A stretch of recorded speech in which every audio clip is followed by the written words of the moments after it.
Welcome to our YouTube channel maths by Govind sir, जिसमें हम competitive maths and academic maths दोनों की ही preparation करते हैं। आज हम कंपाउंड इंटरेस्ट के एक बहुत ही इंपॉर्टेंट कॉन्सेप्ट को डिस्कस करने वाले हैं और वो है फाइंडिंग द रेट। रेट के रिगार्डिंग भी एग्जाम के पॉइंट ऑफ व्यू से काफ़ी इंपॉर्टेंट क्वेश्चंस पूछे जाते हैं। चलिए देखते हैं।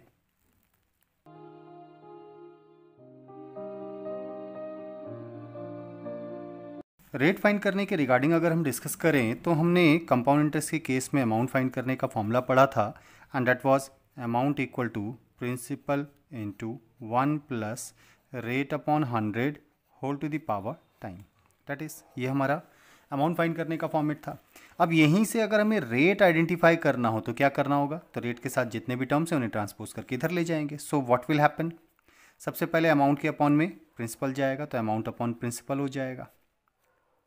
ओके अब ये जो एक्सपोनेंट यहाँ है इसको हटा करके इधर लाएंगे तो इस पूरे का एक्सपोनेंट हो जाएगा 1 अपॉन टाइम, प्लस का 1 इधर आकर -1 होगा दैट इज, और इस पूरे के साथ जो अपॉन का 100 है वो इनटू में आएगा। ऐसा करने से हमारा रेट का फॉर्मेट होता है and that is the value to find out the rate.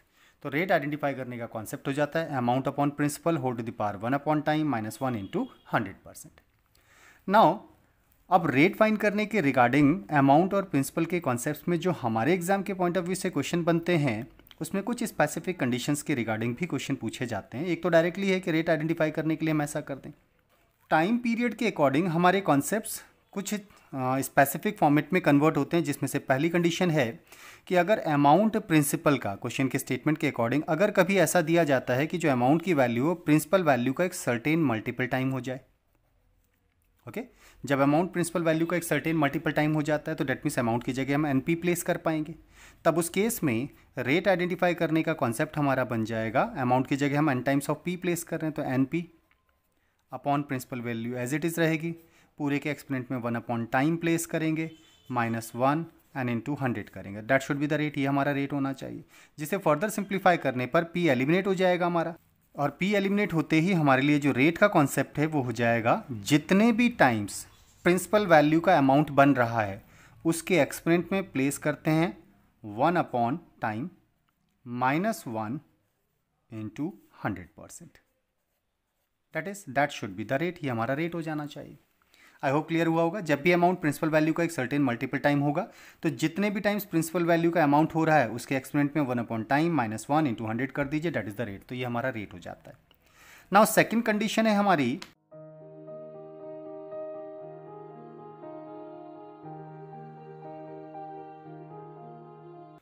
अगर कभी क्वेश्चन में ऐसा गिवन हो कि a certain sum becomes A1 rupees in T1 years and A2 rupees in T2 years eight a specific rate of interest. अगर दो different durations में amount की दो डिफरेंट वैल्यूज़ गिवन हो और ऐसे में लेट फॉर एग्जांपल हम कंसिडर करते हैं कि जो A2 की वैल्यू है वो बड़ी है A1 से, तो ज़्यादा पैसा होने में टाइम भी ज़्यादा लगेगा, तो डेट मीन्स T2 की वैल्यू भी T1 से बड़ी हो जाएगी, तो T2 will be definitely greater than T1। Okay तब इस केस में रेट आइडेंटिफाई करने का जो कॉन्सेप्ट होगा, ध्यान से देखिएगा, समझने की कोशिश करिएगा इसको। इन दोनों में से जो बड़ा वाला अमाउंट है उसके अपॉन में रखते हैं छोटा वाला अमाउंट एंड पूरे के एक्सपोनेंट में अब सिंगल टाइम नहीं है, दो टाइम दे रखें।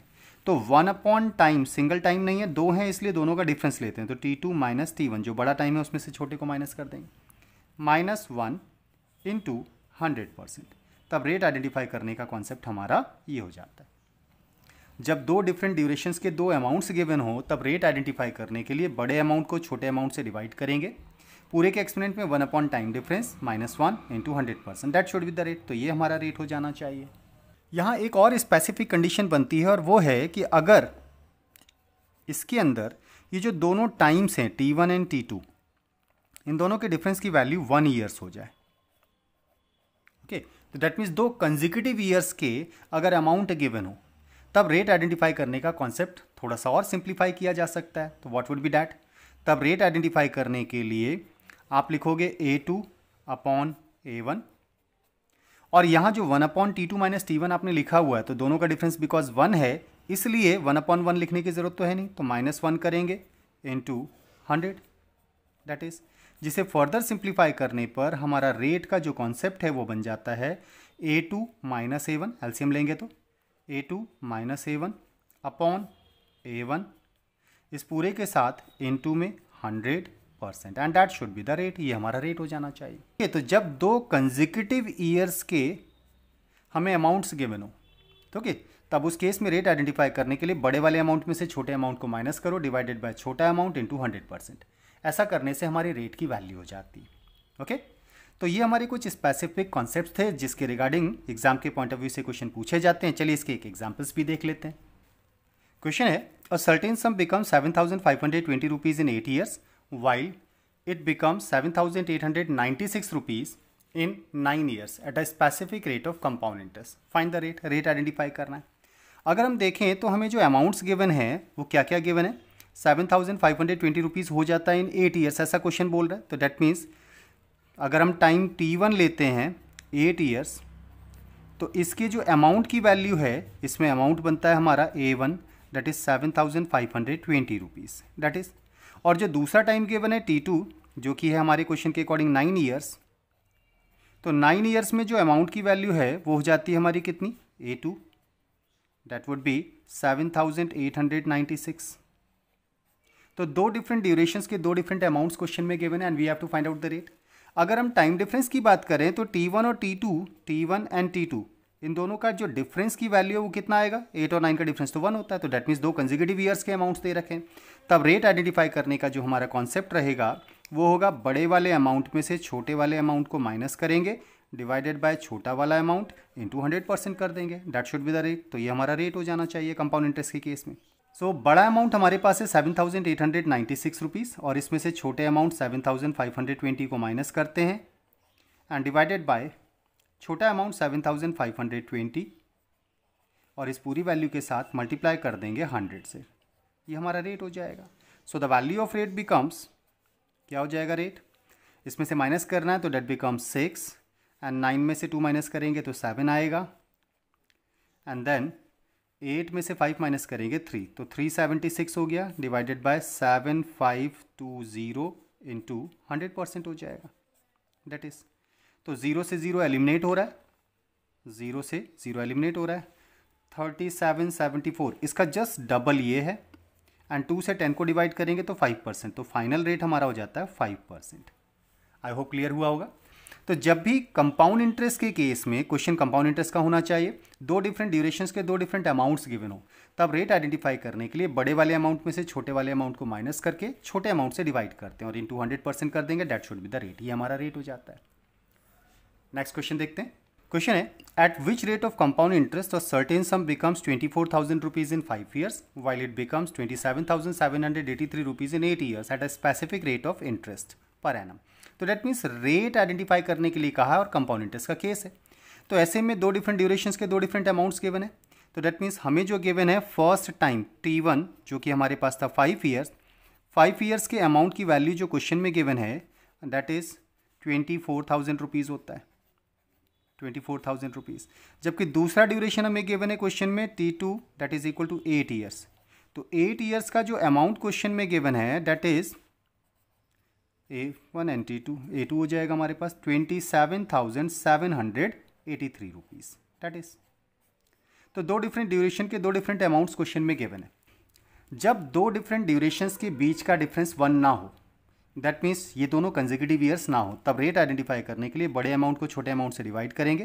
पूरे के एक्सपेरिमेंट में 1 अपॉन टाइम डिफरेंस करेंगे that means T2 minus T1 and minus में 1 into 100%। That should be the rate. ये हमारा रेट हो जाएगा दैट इज ओके। तो इसे आइडेंटिफाई करने के लिए वैल्यूज़ प्लेस करते हैं अब इसमें। तो वैल्यूज़ में A2 हमारे पास है 27,783 रुपीज़ डिवाइडेड बाय छोटा अमाउंट हमारे पास 24,000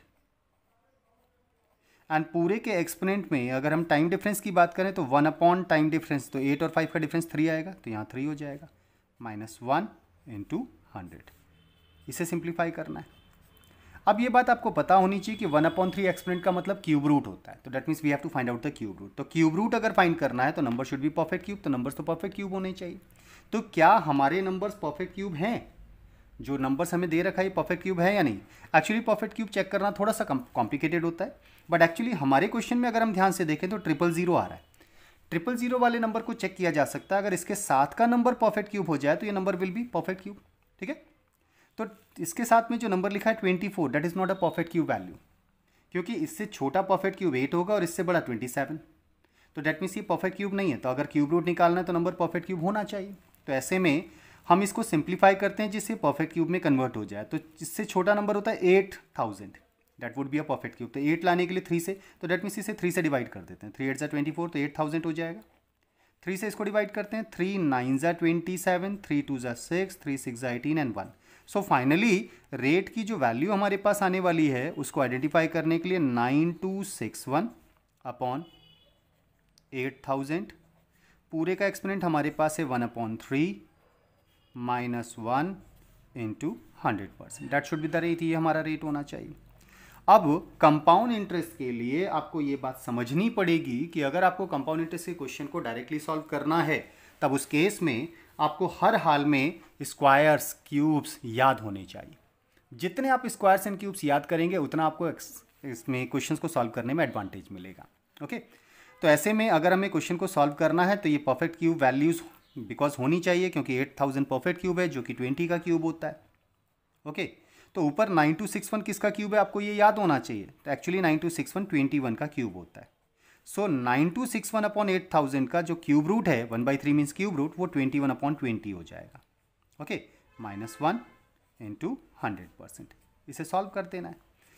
क्योंकि हमें क्यूब रूट्स परफेक्टली याद हैं, क्यूब्स परफेक्टली याद हैं, इसलिए इस क्वेश्चन को सॉल्व करना आसान हो रहा है। अदरवाइज इनके क्यूब रूट्स फाइंड करने में बहुत टाइम लग जाएगा। That's why you have to learn properly. तो आपको क्यूब्स याद होने चाहिए, जितने आप कर सके उतने कर लीजिए मैक्सिमम। ओके, तो डेट मीन्स आर कितना हो जाएगा, आप रेट आइडेंटिफाई करना है हमें। तो अब यहाँ तो हम एलसीएम ले सकते हैं, तो 20 एलसीएम हो जाएगा। तो that would be 21 minus 20 into 100% हो जाएगा।